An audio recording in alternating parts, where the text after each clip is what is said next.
Alright, so I wanted to make this video, and I apologize if it's windy because it is a little breezy out here.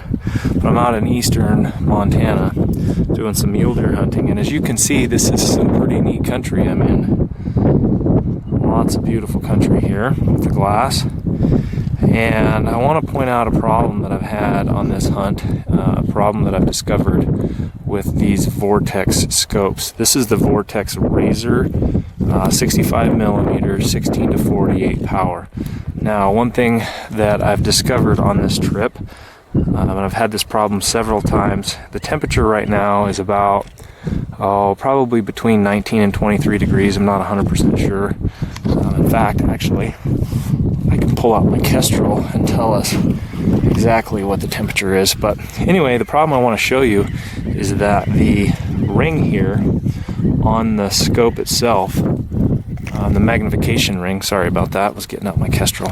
The magnification ring is completely locked up and immovable. Let me tighten down my scope here. Get this thing tightened down so it's not moving. It's completely immovable. And what I mean by that is that, come around here so you can see the power. Right here's the power setting. It is locked up. You cannot move it in any way, shape, or form from 16 power up to 48 power, which makes the scope essentially just a 16 power scope. And if you're in this country where I'm at, completely useless.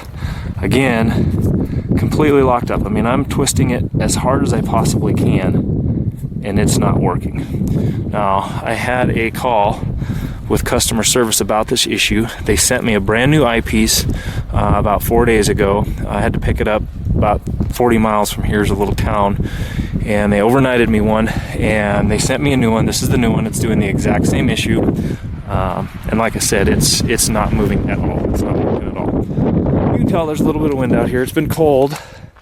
But this is a known issue. Vortex knows about this, and they're still selling these products to customers. And let's take a look at the temperature here. So right now, the temperature, I'm not sure if you can see it or not, is 27.8 here that I'm holding it. And I don't have the wind meter working, but it's cold, but it's not frigid, and these aren't extreme temperatures. And this thing is not working, making this a completely inusable object. And you know, 16 power is great. I got 10 power binoculars, but it's not going to help me find a deer or even glass up a deer. So as I was saying before, my battery died on the camera, and I apologize if it starts making noise. This camera's been acting up. It's cold, but anyway, it's 27 degrees out, and the Vortex optic, this is the Razor HD. This is, you know, a $1,200 spotting scope that I'm out here on a 10-day mule deer hunt in eastern Montana, and eyepiece is completely locked up. It's frozen. I've determined that's the issue here, is that once it gets below freezing at all, whatever sort of lubrication that they use inside of this eyepiece for the magnification ring locks up and causes it to be frozen and not usable. So I've actually taken the eyepiece out. I've put it inside my coat, tried to warm it up. That doesn't work. It seems like the only thing that will cause it to work is putting it inside of the truck and warming it up considerably for about a half hour to 45 minutes before this thing will free up and become usable again. So again, this is a known issue that Vortex knows about.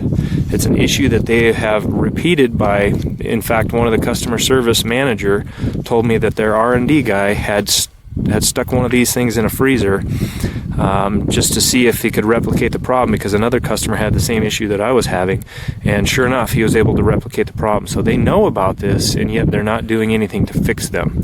I've contacted Vortex, obviously. They sent me a replaceable eyepiece. It did the same exact thing. So when I get back from this trip, this thing's going back to Vortex. They can keep it. I'm not using something that isn't going to be functional and usable when you need it out in the field. That's a design failure that needs to be addressed.